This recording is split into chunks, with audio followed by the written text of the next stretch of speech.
আমাদের বাড়িতে দীর্ঘ 28 বছর মা অন্নপূর্ণার পুজো হয়। আর মা অন্নপূর্ণার মাটি ওঠে দোলের দিন সকালে।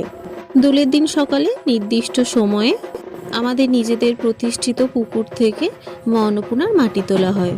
মা অন্নপূর্ণার মাটি বরাবর বাপি তোলে।